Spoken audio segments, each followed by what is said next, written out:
So good afternoon, everybody. Welcome to the next session in the Seed Saving this month's session. Today we're joined by Katrina and Claire, who will be talking about selection. It's the second session on selection. It was lovely to see lots of you at Real Seeds. Good to put a face to the name and to be out and about. So I'll hand over to Katrina for today's session. Thanks very much, and good afternoon everyone, and welcome back to our next webinar session. This is session 7 and our second selection webinar, as has been said. Back in an ideal world, we'd love to have had you on site or even be standing in the field with you somewhere in Wales, and that was the original thinking behind this particular session when it was first planned. With the uncertainties of COVID, we have cautiously continued with a webinar process, but what we want to do this session, which is slightly different from the pure principles and practicalities that we discussed at the first selection webinar last time round, is we want to focus on what we're growing this year at the Heritage and Seed Library. So I'm hoping that this session will allow us to share our experiences this year, talk about live things, what we're doing now. So the format of this is a slightly different. We've used as many photographs as we possibly can. They've all been taken in the last week or two, with a few run-up ones just to give you some idea of what we were doing earlier in the year. And we hope at the end of the session, we've got about a 10-minute sort of virtual tour by film to show you in 2 or 3 of our polytunnels and kind of talk you through the things that we've been doing this year. Hopefully bring in some of those other principles that we've been talking about throughout this process to give you some idea of how we are growing for seed production. So we're going to look at some of the basic principles of row selection again, just as a kind of recap of what we're talking about. We're going to show you how we use our characterization process to row select, and we'll be talking specifically about biennial selection overwintering. So we've got some first and second biennials growing this year in the ground, and we can talk you through what's involved with that. As ever, please don't be shy about putting questions in the chat box, and don't worry about interrupting me with those questions. I can pick them up as we go along, and of course we'll have plenty of time at the end to go through some specifics in terms of what you're growing this year, or if there's anything that we've covered that you'd like us to clarify a bit more. So, very basic, very quick recap of what we have previously talked about in the first session. We are growing for seed, and we're not trying to breed, or we're not trying to hybridize what we're doing. So essentially, all of our seed saving methods are ones that are going to preserve those distinctive features of that particular variety that you're saving seed for. And the way we're going to do that is by controlling the seed production through selection, in this case. We know they're all open pollinated. So what we mean by true to type is that we are essentially plants that are going to possess those distinctive characteristics that we want for that given vegetable variety. And we're here on this session, we are concentrating on preserving those features by removing or roguing out undesirable plants through that process of selection. And what we need to do is try and balance that natural variability that they will have as open pollinated crops against those recognised traits that make up that variety. Those traits can include anything from sort of colour, flower colour, shape, habit, and those similar features. So we'll use some examples to explain what that means in terms of our selection process. We had also introduced the importance of population size, and what we're trying to account for in this process of selection and roguing is having a sufficient population size that will ensure that we meet that need to have a good healthy and genetically diverse population, but at the same time being able to rogue out plants that are outside that typical range for that variety by phenotype, and also to account for losses, pest and disease losses, etc. along the way. So we've learned that for some crops, some self-pollinating inbreeders, that's less of a problem, but for natural outbreeders, that constant inbreeding will lead to inbreeding depression, and that will impact on the plant's ability to produce seed and its yield, etc. So just to give you an idea of range, we've talked about lettuce, perhaps at the lower end, maybe 1 or 2 plants, all the way up to brassicas, where we have at least 100 plants. And those we are growing, that entire range we're growing on site this year, so we can talk through some examples. So this is tunnel 6. This is one of our tunnels, just to illustrate the point around population size as part of this process of selection and roguing. You can see on the left-hand side, we've got about well over 100 cauliflower plants growing this year, and they fill the whole side of one of our polytunnels. We would normally prefer to grow brassicas outside because, as a general rule, they prefer to they can in the cool season they can struggle with pest problems in our hot polytunnels. So having a long period of time under cover, we can build up some of those problems, but we manage them with an integrated pest management plan, and we generally manage pests and diseases as we encounter them throughout the year, introduce natural predators and other organically certified controls to manage that. However, cauliflowers can be particularly tricky to produce seed from when they're grown outside. And this particular variety, it's a very late maturing variety where the curds are produced later on in the season. They tend to rot outside if they're over winter, and any, they may not mature enough in time for the cool weather. So providing some protection in these polytunnels under cover is something that we've chosen to do this year. You can see we've also got other crops in that polytunnel. We've got runner bean there. That's a slightly smaller population size within our medium range, about 40 runner bean plants we're growing for a single variety. And further in the foreground, we've got some broad bean plants, and we're looking at around 30 of those plants for a population size for that particular crop type. So you can imagine our crop rotation planning, the way we use our spaces has to account for the size of the plants, but also the population size for that particular vegetable type. Small population size varieties of vegetable types include things like peas. So in the same tunnel, we've only got 10 plants for peas. We could get that right down to just a handful of plants if we had to, but that's generally a good population size. And you can see on the right-hand side, we've got one of our cucurbits that we're growing this year.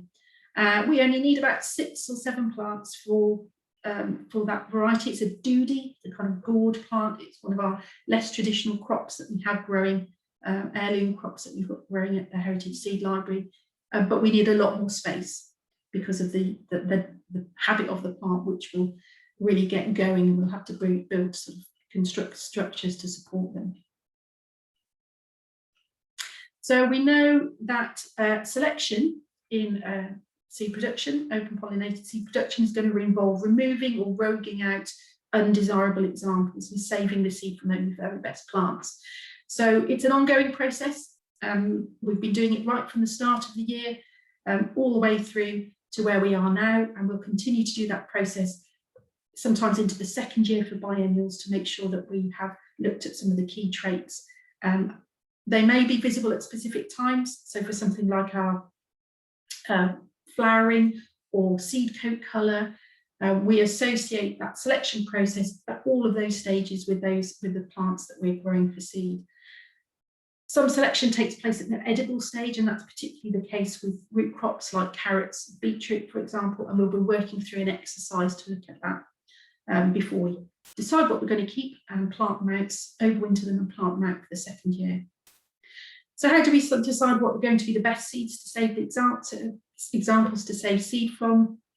Remember, as a starting point, we're going to be removing anything as we go along that looks poor, from undersized seed that we start sowing with to unhealthy or diseased plants. But we really want to be deciding what those plants look like by knowing what that particular variety's characteristics are.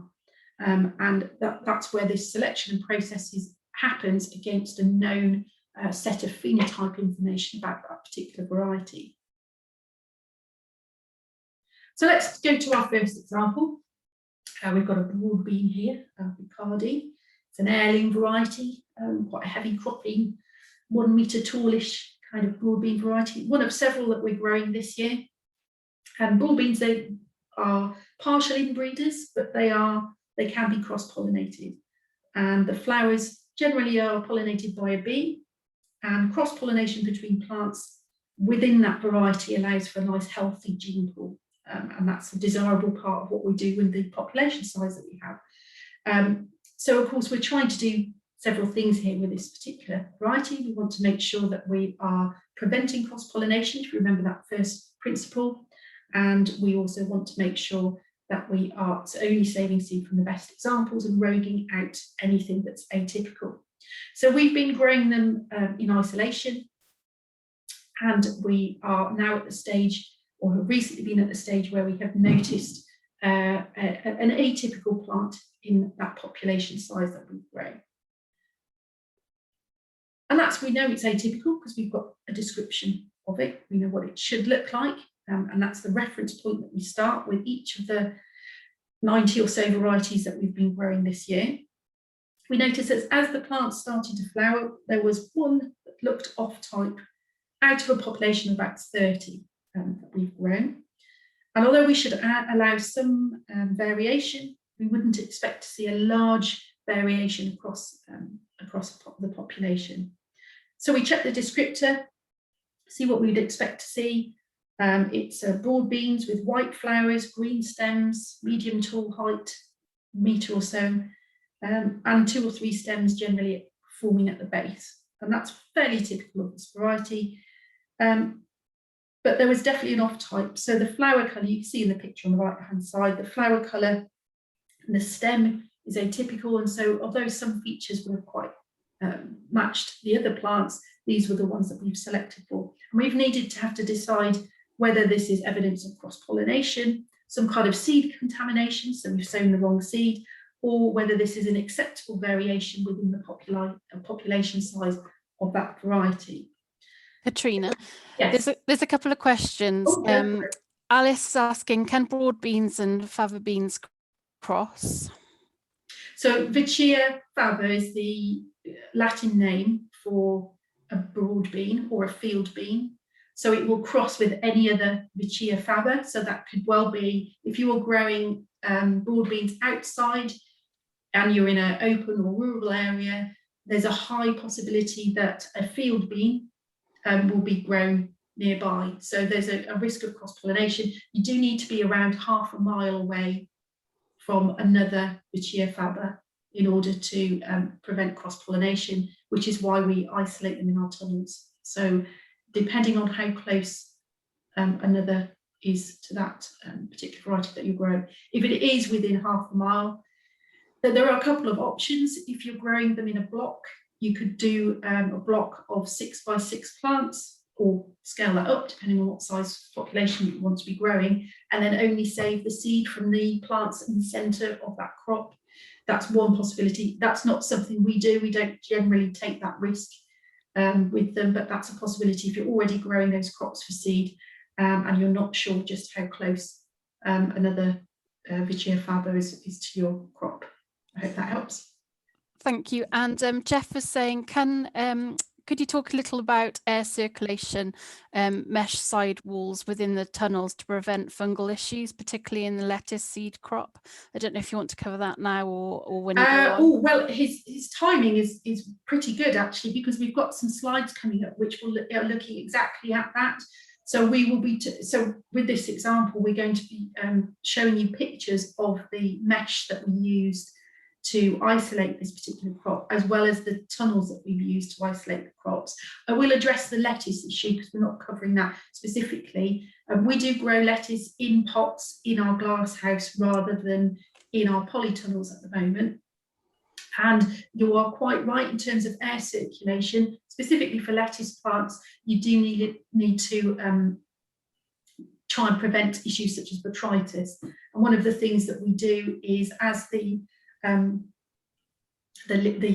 flower stalks start to emerge, as the plant develops, we are removing those lower leaves around the base of the plant to make sure that we are not building up sort of fungal issues for those crops. Claire, was there anything you wanted to add on that in terms of how we prevent fungal issues around some of our crops? But you're quite right, we do have to create space and air for them. No, I think basically that's covered it. With the lettuce, they're rather big plants with they up to 1 metre tall. So I mean we leave quite a lot of space between them. So yeah, the main principle being removing the lower leaves as the seed stalk emerges. That seems to work very well for us anyway. Hopefully that's answered the question, but I will pick up the other issues around mesh and polytunnel sides and things like that, which will help, I think, perhaps plan your space. Lovely. And then lastly, do you rogue at an early seedling stage, potting on stage? From sown seedling to final plant, what percentage is rogued on average? Oh, depends. That's a big question. Kind of depends what it is, really. So for inbreeders that are, or, for the happy self-pollinating inbreeders, we don't expect to see a huge amount of variation. So it's when we get to these large outbreeding population sizes, as an indicator, generally we would expect to see, the bigger the starting population, that kind of tells you how much you likely have to rogue out. So you'll see when we talk about the carrots, for example, we sow hundreds and hundreds of carrot seeds. The reality is we will select maybe 40 or 50 roots and then overwinter those and maybe plant out 30 to 40 the next year. And then we'll only save seed from the largest flower umbels that emerge from those 30 to 40 roots. That's probably at the larger end of the scale, along with things like brassicas, where we might find that there's some variation at seedling stage and we're already roguing out. We wouldn't necessarily say that's the case for something like lettuce or pea, or something that's a small population inbreeder. If we did start getting higher percentages of roguing out because of variability, then we would start to question whether or not something else has been happening. So if we started off with 10 lettuce plants, but we only ended up with one that was typical of what we're expecting to see, then alarm bells would be going off. But you can tolerate, say, 10% variability. We do it for seed coat colour differences, but there's lots of factors involved in making that judgment call, and it isn't an exact science. We have to take into account what we know about the crop, how it was grown before, where it was grown before, and the possibility that it could have cross-pollinated. So that's a really big question, but hopefully we've answered some of those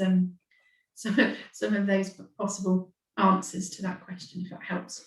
Thank you, Katrina. Thanks. And was that the last of the questions for the moment? Yes, yeah. Great stuff. Okay, so so basically with this particular case, so bullbees, we know they're partial outbreeders, that they're outbreeders but partial inbreeders. We want to make sure out of the population of 30 that we haven't got a high amount of variability happening. Because it was only one plant at this stage and we haven't noticed anything happening before, one plant out of 30 I would say is quite acceptable. And we'll continue to save seed from the other plants. This one's on the compost heap, or you can take it home and grow it yourself, which we've done before.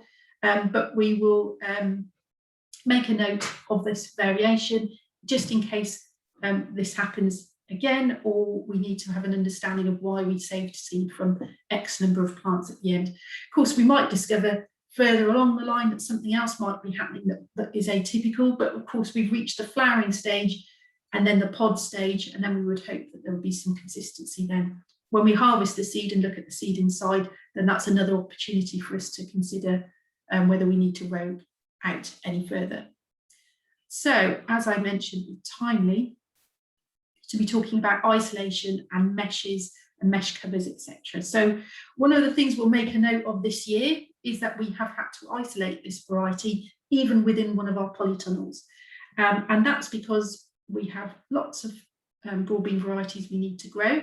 And this year we've had to fit in with our crop rotation space 2 broadbean varieties. As I mentioned, just like runner beans, they're prolific cross-pollinators. They're usually pollinated by bees. Fortunately, we're in a tunnel where we haven't got any pollinators in there, but because we're completely risk averse, total belts and braces, we have isolated this with a mesh cover. In terms of the mesh size, what you want is a really fine mesh size. I can't remember the exact statistics. They are printed in the planning toolkit. I think it's 0.13 by 0.8 millimeters, I think is the fine mesh size that we would recommend. You might want to check those figures. And you're quite right, having cages, having mesh cages working inside and managing pests and diseases inside polytunnels does create some issues for us, which, because obviously there aren't any natural predators inside the polytunnels, so we have to manage how we do that. What I can say about this particular broad bean is that once we've pollinated them, because we've also isolated them, we need to find some way of tripping the flowers to set seed, and we do that with paintbrushes, as you can see. We also then need to manage that process where they have the space to mature and make sure that we don't introduce pests and diseases. So I think this year we had an issue with was it aphids this year? Claire, can you remind me? Yeah, essentially, as their common name is black fly on broad beans, but yes, they're a little black aphid on the broad bean. And I think under the net that maybe there was a little amount that got in, and under the net it was quite prolific, so I think they reproduced quite quickly. Luckily, it didn't affect our yield that much, which was lucky. But yeah, I think basically it was concentrated under the net, really, which made the problem a little bit worse than it would have been if it hadn't been covered. Okay, thanks Claire. So other ways we use mesh covers, so it's not just inside the polytunnels as well. We do use the same grade of mesh cover for when we're growing things outside. So we've got permanent cages now outside on the site. When I show you the video clip later on, you'll get some sense of perspective of how we use these. So they're permanently fitted, and we might use them one year, we might not use them next. So you can see we've just planted out our 100 or so white maize plants. Claire, you planted them out in the last few days. They're wind pollinated, so the mesh covers don't necessarily have a huge amount of effect. So we'll go down the individual bagging route for flower trusses and manage it that way. But you can see on the right hand side we've fitted our cover on one of our other cages where I think we've got first year's onions in there, and we use those to manage pests and diseases in the first year rather than issues with isolation for pollinators in the first year. So there's various ways that we use these on site, but you are quite right, by keeping everything out you are also potentially allowing any overwintering pests to manage, and if there are anything that does get into the tunnel, they don't have anything to compete with, so they tend to reproduce quite quickly. Yes, so we're now at the stage with this particular broad bean is that although we've managed the risk of cross-pollination, we have been able to get sufficient number of pods forming. We're now past the flowering stage, so we can actually remove the mesh cover. So in some respects, we're kind of creating more airspace now for these pods to mature. We don't need to keep them covered anymore. So there is a process where it might not necessarily be covered for the entire growing year, and we've been able to take off the kind of soft tops of the plant as well, so to allow it to mature and make sure we're not producing any more flowers and pods as a result. So meanwhile, just a little jump in there, we're actually harvesting already, and if you are growing for seed, you will find that peas are probably the very first things that we harvest on site, which is great. It's always a really exciting time of year to bring our first trug in with seeds, and you can see just how dry the seed coat covers are at that stage when we harvest them, which is another reason why growing under cover, under a polytunnel, despite the pest and disease issues that might happen, means that we can actually have a nice dry pod to harvest, and we're ready to do that right now. So we're going to look at a second couple of examples around roguing and selection that we've been doing this year, and in particular we're going to be looking at runner beans, similar kind of isolation issues, and again they will self-pollinate under some circumstances, but they are essentially outbreeders, so will cross-pollinate, need to be isolated, and they have a population, growing population size of around 30 or 40 plants we'll have in separate polytunnels. They're extremely attracted to bees, which is why we need to keep them away from our plants. We're growing several runner bean varieties on site, and we end up hand pollinating, and I'll be showing you a clip of how we do that later on. And we need to, in order to ensure a decent genetic healthy gene pool, when we do the hand pollinating, what we're doing is transferring pollen from flowers across different plants in order to do that. And I'll show you a clip of exactly how we do that with our paintbrushes. So in this year, we've spotted 2 of our runner bean varieties as showing plants that are atypical. And we would expect to see some variation within varieties, but different flower colour from the one we're expecting is definitely a signal that there is an atypical plant growing there. So Black Emperor on the left-hand side has produced 1 white flowered plant out of 40 scarlet flower plants, and Jessex Longan on the right-hand side has produced 1 bi-coloured flowered plant. But again, because it's a low number of plants out of the 40 that we've grown, and there are no other inconsistencies really, we've accepted that these are just a generic difference, a genetic difference, rather than a sign of cross-pollination. Again, we would rogue out those plants, but we're not worried too much really about that, because we'll be hand pollinating. We don't need to worry about bees transferring pollen from those atypical plants. We'll just simply remove the plants with those atypical flowers on them. Oops. And just to back up really with the Jesket swan. This is an old Surrey heirloom, which was trialled by the RHS some time ago. So it's quite a good one. It's known for its exceptionally long pods, which are quite a nice feature for this, stringless long pods. So again, we refer back to when we last grew it. Looks like we last grew it in 2019. We refer back to information we know about what the flowers should look like, some general average pod lengths, etc. And we've used that information to decide. We think it's been fairly consistent. Looked at information about how we grew it last time, and we still will be making a note of those differences, because it's important that we have a record of any inconsistencies, so that we can, in the scale of time, when we grow it next, we can think about whether or not a higher proportion of atypical features is evidence of cross-pollination, or whether it is part of our experience of growing this particular crop. So we've talked about the process of selecting biennials in the first selection webinar when we looked at this Afghan purple carrot. So we're not going to go into too much detail here, but basically it's all about roguing out those undesirable traits. And from the earlier question, carrots in particular are going to have a very large population size in their first year. They are going to be highly variable, and there'll be environmental factors involved in how they respond to environmental pressures. And they'll be selected down to a much smaller population for overwintering on the second year.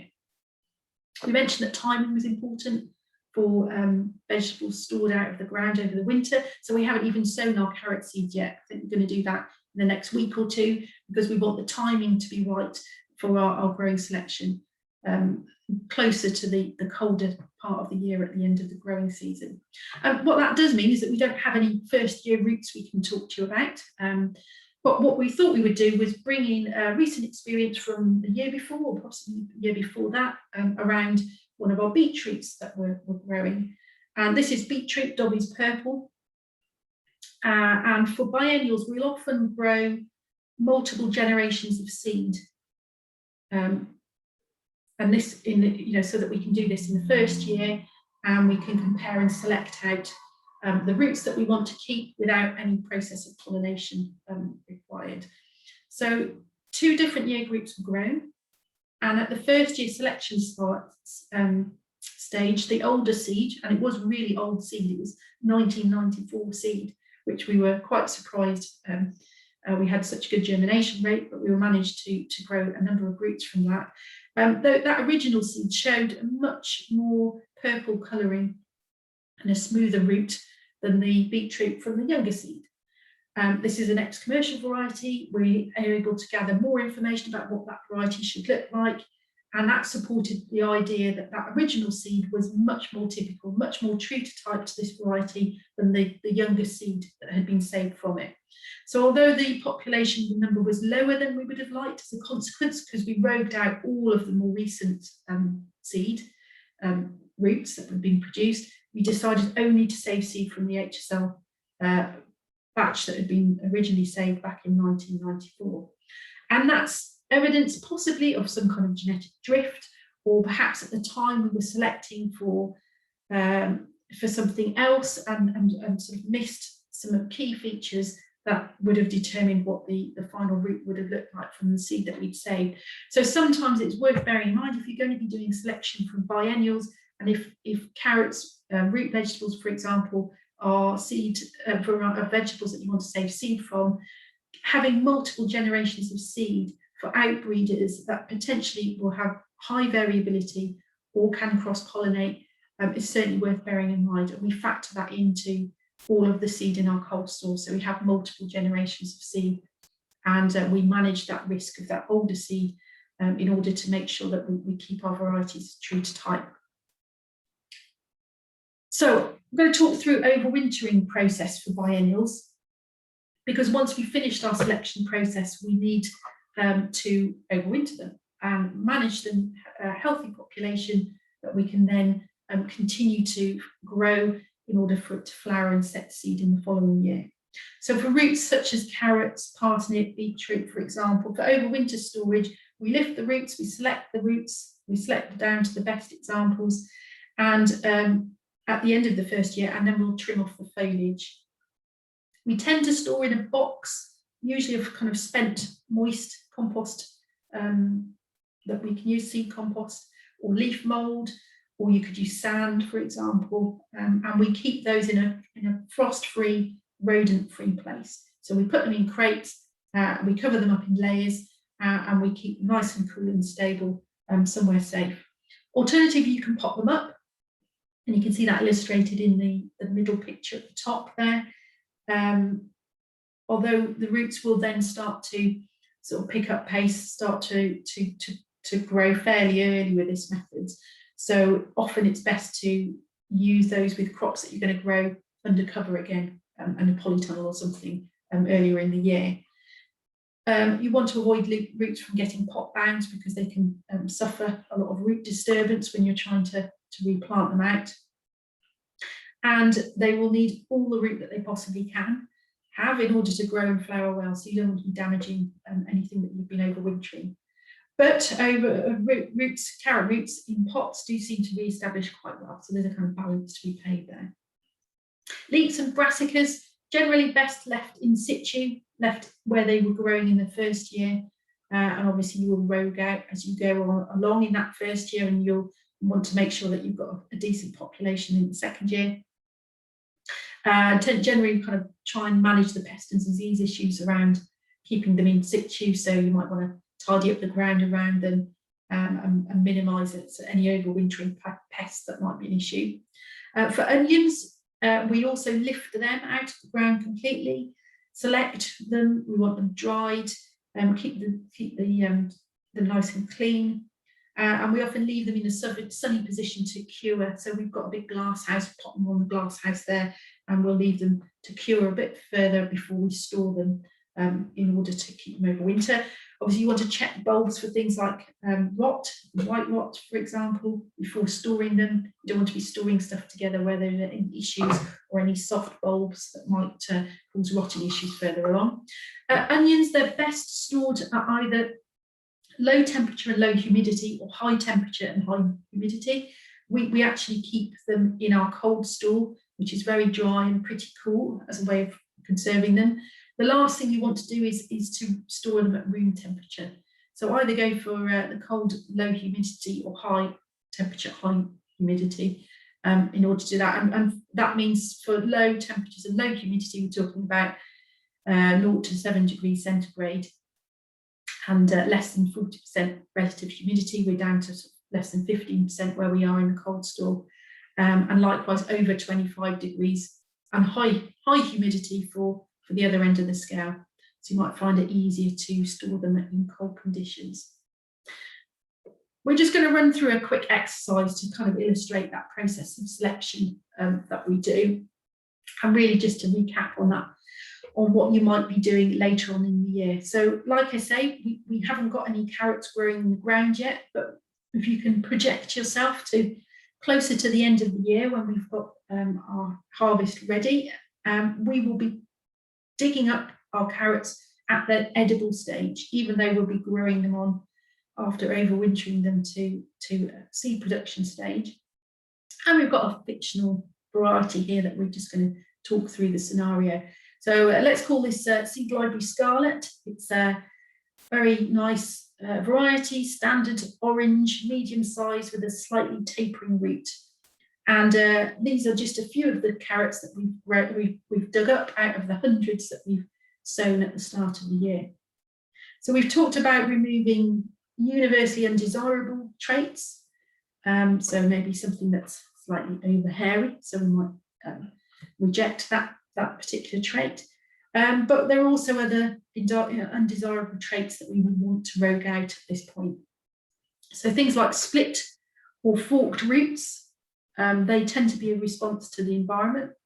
And if you've grown all of these carrot populations in the same growing conditions, in the same soil conditions, having roots that have an environmental response, if you can afford to exclude them from your selection, then do that. Certainly roots that have got splits down them, they're more susceptible to problems when you're overwintering and potential losses as a result. It might be that the variety has got greater or lesser foliage. That might be typical of that variety. So again, you need to know whether or not that is a desirable feature.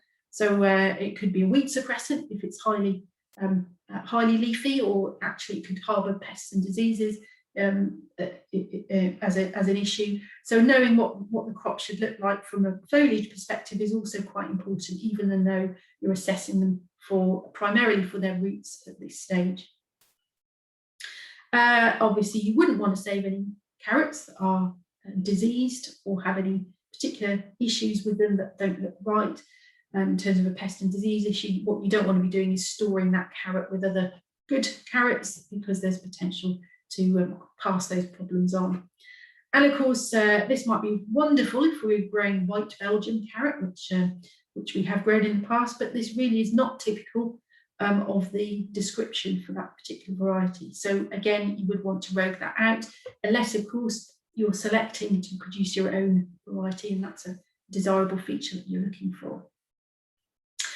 Green shoulder roots, that might be a feature, and we do have a variety in our collection that has particularly green shoulders to the root, but it can be more susceptible to carrot root fly as a result. So again, you're weighing up that balance. It's not an exact science when it comes to selection, but what you're trying to do is match those desirable features for that particular variety against what you know about that variety, and also only saving the best examples in order to be able to overwinter them. So for us, at the end of this process, we're looking at our very best examples of Seed Library Scarlet. Here is what we think it should look like, and hopefully we will have selected at least 30 to 50 roots. Ideally, the more the better, because you will lose one or two in the overwintering process in order to save that and plant them out the next year in order to produce your seed. So I'm going to pause briefly before we go on to the virtual tour, which will take about 10 minutes, and where I hope can explain all of this in action. Were there any other questions in the question box that I can address at this point? Alex, did you have a question?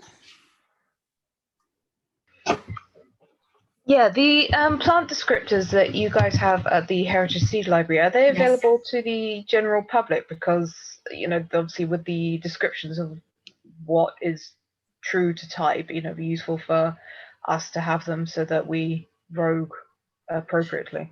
Yeah, sure. So they are based on two things, UPOV. So the UPOV descriptors are like the formal descriptors of standardizing descriptions for commercial varieties. So you can find them on UPOV. I think we might have provided the links in previous things, but if not, I'll make sure this gets circulated out. But it's the biodiversity categories that are really much more useful. So if you go onto the biodiversity, if you Google biodiversity on the search engine, you will find access to that. But I will send the links, and for different crop types, they will have visual guides which are really useful. You might want to decide what's important, because this can go on for pages and pages, descriptor sheets, and different standards, and they're really ambiguous. You tell me what medium means, and I'll be really happy. But in terms of size or green or whatever, so you might have to use some kind of judgment. But it might be that you only want to select for maybe 4 or 5 things, if you know what that variety looks like. So I'll send you the links via the Tyfu Cymru communications, so that you can see where we get our descriptors from, and you'll be able to select the features that you want to select against or characterize against on those. I hope that helps. No worries. Yeah, we use standard categories. It's helpful for us, because if we're comparing what is a non-commercial variety with a commercially available variety, it's helpful that we're using the same language in order to be able to identify what works and what doesn't. Thank you, Katrina. That's all in the chat. Lovely. Does anybody want to unmute themselves to ask a question? Feel free. I will make sure that we have some time at the end as well to ask anything. Okay, well, I'm going to assume that's fine for now. So what I'm going to attempt to do, I'm hoping keep everything crossed that it does work, but we've got some film clips. I just thought it might be just a little bit easier to sort of share what we do with actual film clips. If you can't stand in the field with us, then this is possibly the best that we can do at this point in time, and maybe in future years you'll be able to join us on site or elsewhere to do that. So I'm just going to talk you through what we've done this year. Hopefully it will bring in some of the principles, some of this ring some bells with you about what we've been talking about, and just reinforce what we've discussed over the last few webinars. So this is our actual growing year so far. And this is our site, so bird's eye view. We've got 9 polytunnels. You can see they're all different shapes and sizes, which makes Claire's crop rotation planning quite interesting. We've also got some outdoor spaces where we use our isolation cages. And we've also got a large glass house where we grow everything up, starts everything off, and also is where our lettuce is grown. And this is one of our brand spanking new polytunnels. You'll see we work really hard to keep insects out. So we have got skirting boards, we've got mesh zipped doors, we've got closing doors for frost curtains, etc. But we also have outdoor growing spaces, so that those crops that will happily self-pollinate, like the French beans, we don't need to isolate them other than manage pests and diseases. But you can see we also need isolation covers for pollination purposes, and also for pest and disease management. So mix and match on the site. This is tunnel 6. We're going to pop in there in a second, and you can see having zip doors really makes it much easier to get in and out with a wheelbarrow. So if you're starting your journey from scratch, worth bearing in mind. This is the footprint, this is the plan that we have, and you can see there's a big difference between the number of bays that we can use for some crops and the spacing we require for others. So we're looking at sort of 2-metre bays, and that's generally the multiples that we use when we're deciding our crop rotation plan. So that's one of the broad beans that we didn't have to cover. One of our peas that takes up a small bay size for our 10 plants, and then the population size and the spacing required increases for things like our runner beans and our outbreeders, which we need to isolate with a larger population size. So here's our pesky cauliflower, which we're growing. I popped in, this was filmed last week, I popped in there this morning, and they're much bigger now. You can see that it's quite tightly packed. We've got over 100 plants. There's the odd gap appearing as we lose a plant along the way, and we will continue this selection process in order to keep these in the ground. On the other hand, the other side of the tunnel, this is our infamous doody. It's going to be absolutely rampant later on in this year, and we'll be building all sorts of support structures. So we have to factor that in our spacing planning while we go along. We talked about the mesh covers for the other broadbean at the other end of the tunnel. We really like bulldog clips. They're really useful if it's not too windy, so you can, put something together quite simply. And you'll see our flowering runner bean, Roble Zone, a lovely white flowered, white seeded bean.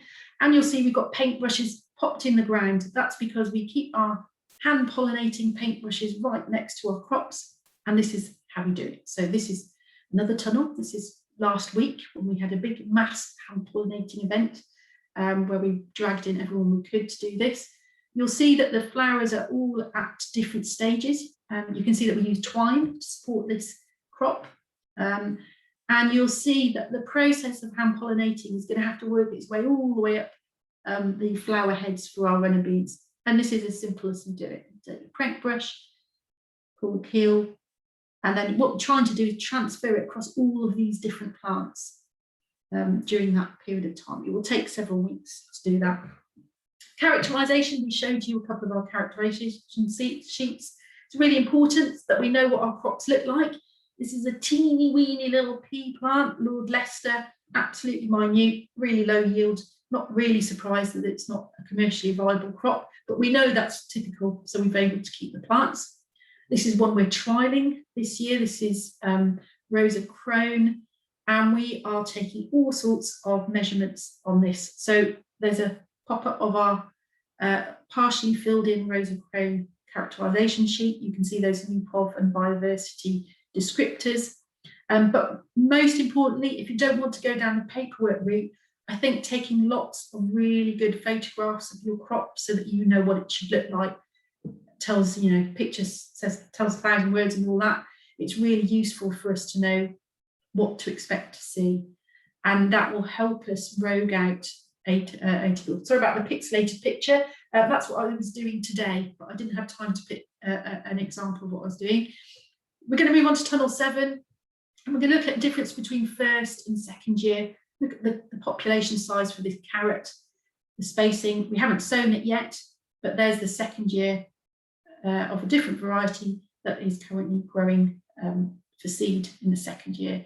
So the difference between first and second year planning for a particular crop is something that you need to factor in.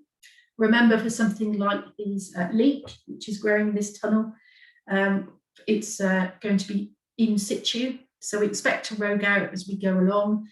We have lifted them because we've had pests and diseases using them before and planted them back out. But at the other end of the tunnel, we've got our carrots. So that's small bay, 2 couple of bays, and you can see that they're covered in pollinators, which are blowflies. So I filmed this a few weeks ago. So this is what's happened in the course of 2 to 3 weeks. Popped out to an angler's, got 2 pints of whites, so then untreated blowfly maggots, set up the crate for them. There's my lunchbox. Oh no, maybe not. Apologies if you're a bit squeamish. I was trying not to drop these on my shoes as I was doing this. So sorry, we got a bit close to the camera, but you pour them into the crate. And what they'll do is they will happily, well, they'll try and escape, but they're basically happily bury themselves under the sawdust.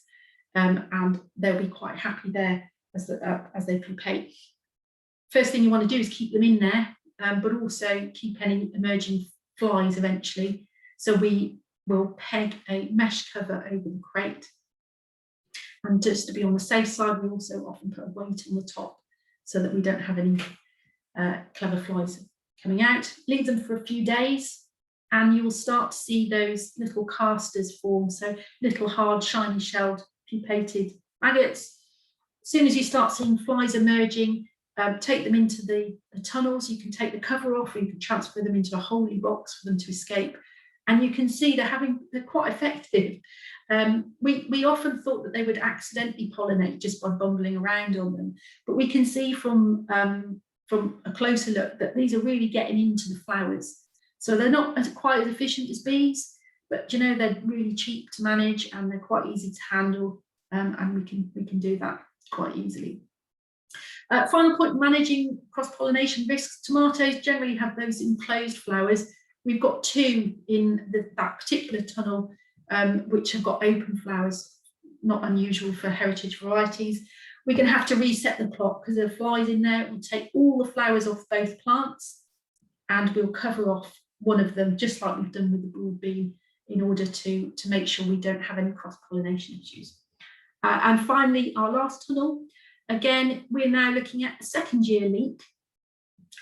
This has outgrown its pest and disease cover.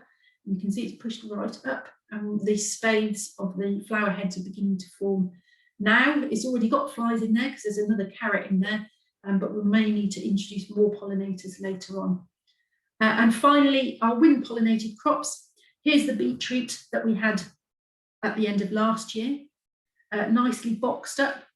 Inside there, there would be 30 to 40 roots that we've overwintered, put in some spent compost, kept in the dark and the cool, ready for us to start planting out.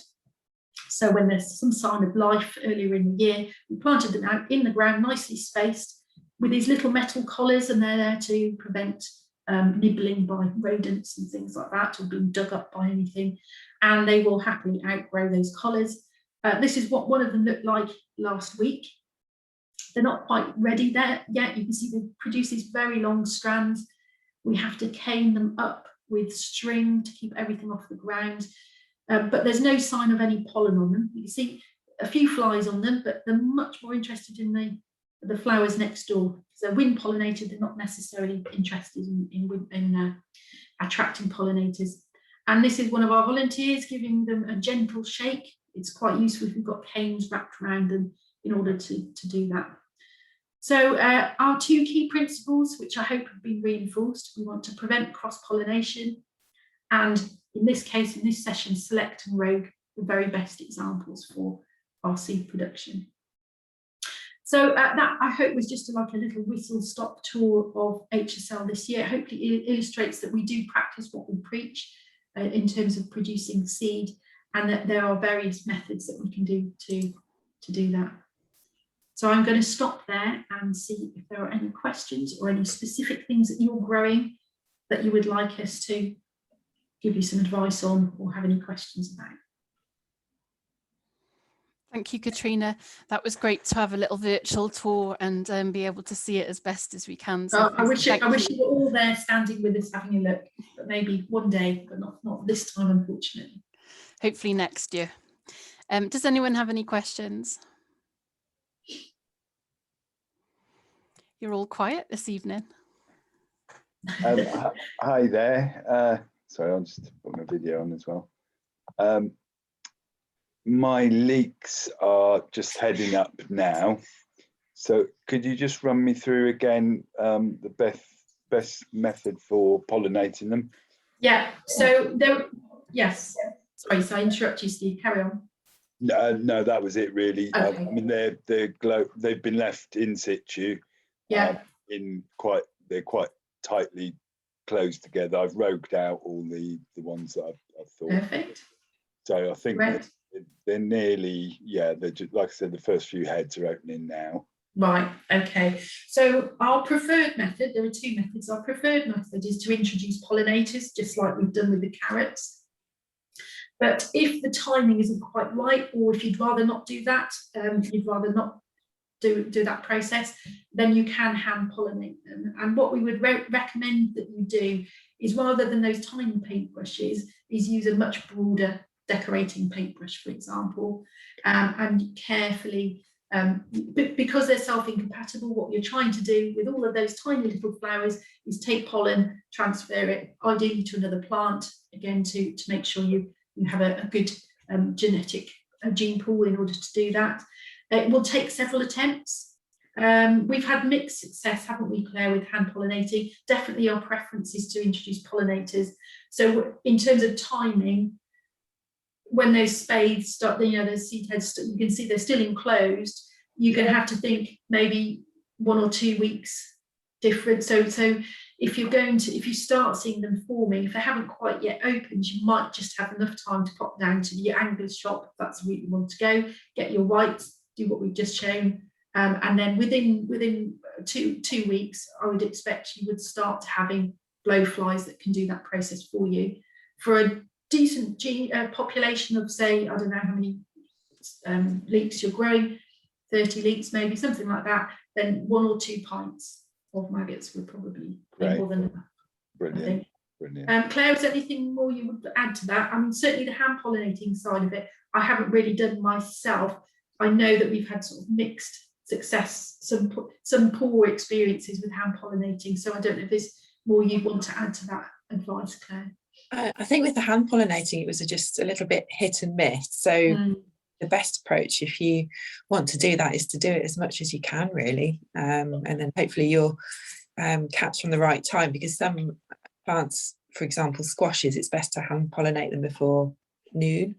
So there may be something like that with leeks or onions. I'm not totally sure about that. So yeah, just try to do it as much as you can, really, because if there are bees and flies on them, they're working them the whole time, really. So the more you can do it, the likely you're going to have better results, I think. That's right. It's not going to be obvious whether you've been successful or not until you get to the dry seed head stage. And I know with some varieties that we've done this with, it's been less successful. You look like you've got a really nice dry seed head, and then you've got very little seed inside them, so it can be quite disappointing. So there aren't many clues as you go along. You just got to persevere, I think. Right. So no worries. Try again. That's it, and accept some failures. We're quite good at that sometimes. So. Great. Thank you. That's all right. Thanks, Steve. Thank you. There's a question from Lisa. I have harvests and brassica seeds and I would like to get the seeds out. How can you release the seeds at home? So ideally you will have harvested them when the seed pods, so for brassicas, the silique pods, we call them, they're nice long seed pods. You want to have them as dry as possible at the point of harvest. So they will have gone past the green stage. They will be nice and dry. In fact, they might even have already started splitting open. So often the greater risk is not harvesting them soon enough, but you can then dry them further. We often harvest brassica seed pods and lay them out in our glass house for extra drying. And then you can, if you lay them out on something like a fleece cover, you're then not going to lose seed as they start to split. If you're saving seed for, in a large quantity, something as simple as stuffing them into a pillowcase and standing on them, and just they're quite easy to extract the seed if they're dry enough. It's more an issue of losing seed because of that. So dry them, and then you might want to try a bit of winnowing to separate out the seed from the rest of the seed, the chaff that you don't actually need. And then generally it's quite good. You can do a rolling thing. So because they're nice round seeds, brassica seeds, sometimes one other way of doing it is to put them on a very smooth surface and then gently tip them. And often the round seeds will roll away. There's lots of different ways you can try and do them. We generally use a winnower. We've got a mechanical winnower to do that, which is quite straightforward to do. Would you add anything else to that, Claire? Or? It's actually getting them out of the pods that's my issue, really. I've got about 8 massive black sacks full, and I don't have much space at home or anything. Right. I don't have a glass house to dry them in or anything. Okay. Yeah, so it's not. Well, you've been very successful in growing that much, that many pods. Are they very dry at the moment? Are they extremely dry? Some of them are dry. Some of them are still slightly green. I had a situation where I had to pick them slightly earlier than I would have done. Yeah. So yeah, but it's just like trying to now get the seeds out of them, really. Well, Claire, would you want to say something about that? Well, I was just thinking, if you're limited with space, is there I don't know how big your bundles are, but could you bundle them up and maybe have several bundles on some string and hang them that way? It's not ideal, but at least you'd be able to, because basically they probably, if they're not completely dry, they need to come out of the sacks and dry, because there's a danger they could go a little bit mouldy if they're still a bit wet. And the seeds won't really, as Katrina was saying, they won't come out of the pods until the pods are really quite dry, and that's essentially when they're mature. So if they're still green, they're probably not mature anyway until they've dried off. So if you're able to hang them, maybe if you're limited on space, could you hang several bundles perhaps? Yes, sadly I can't. I might just lose this lot, but Yeah, so if in the field, if you leave them till they're completely brown and dry, don't they start opening and shedding the seeds, or is it just like that magic moment you've got to try and get them? I think if you've got a lot, I think they say that if some of them have started to dry, the others will follow if you've got a branch of them. So yes, I guess if you leave it until the whole of the branch is, sorry, that's my cuckoo clock. If the whole of the branch is dry, then you may lose a few. But on the other hand, if you do it when they're green, they're not actually dry enough. So I think yes, if you like, it's finding that time where perhaps you've got half and half, one half dry, half becoming dry.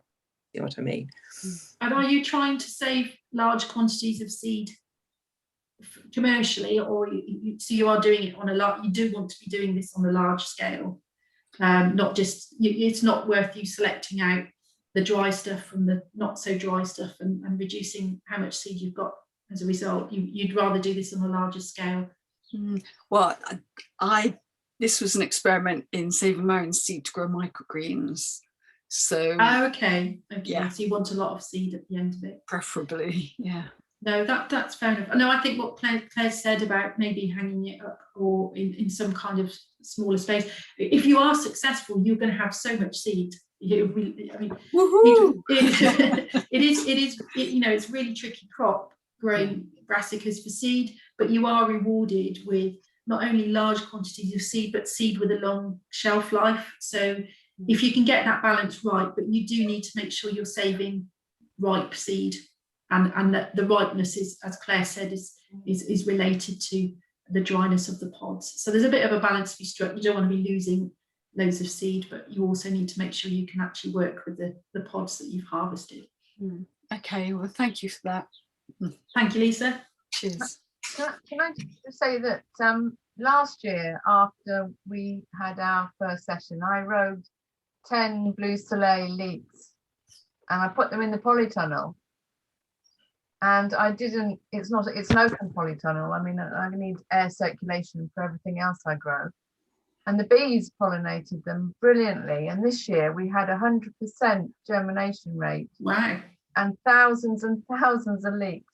So I say to Steve, I don't know if he can do that, but I found it. They've all come up true as well. There's no cross-pollination or anything with anything because I didn't have any other leeks growing. So it seemed to work very well. No, that's a good point, Alison, because we're doing this because we know we're growing multiple. We know there are multiple leeks and flowering leeks, you know, in our growing spaces, which is why we have to isolate. But for you're quite right. For Steve, if he's not growing another leek variety for flower and it's not being grown anywhere in the location, then within a decent isolation distance, then that's something to consider. We do have a few isolated growers who are very lucky enough not to be growing anywhere near anyone else, and they can allow bees to pollinate their crops for them. And for many people, that's not the case. So yeah, we're on the cautious side, and we will intervene with pollinators. Bees absolutely love them. Absolutely. I mean, they were covered in bumblebees. Oh well, congratulations! It sounds like you had a successful. Yeah, it was good. It was difficult getting them out, like that lady just said in the one before. You know, you have to use a hammer to crack them all open, but yeah, we did it in the end. You got a good harvest as a result. They're much more efficient bees than even the blowflies. Blowflies might be sort of 40% efficient, but bees will really get in there and do the job for you. No, I don't worry too much about it. Just go for it. Put them somewhere and let the bees do it. Fair point, Alison. Thanks.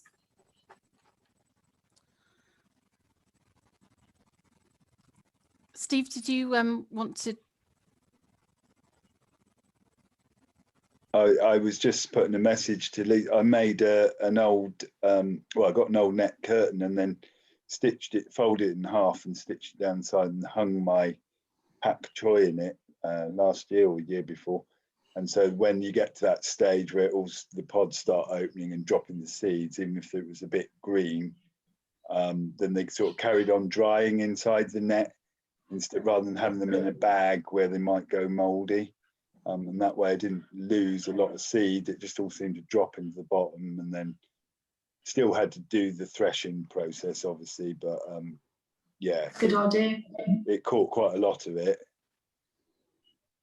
Or even a big duvet cover if it's breathable Yeah, enough, something like that. If you're doing it to scale, it might be that you want to scale up from a pillowcase to a duvet. But something breathable anyway. Yeah, exactly. No, that's a good idea, Steve. Thank you for sharing that with us, Steve. Great. Is there any other questions?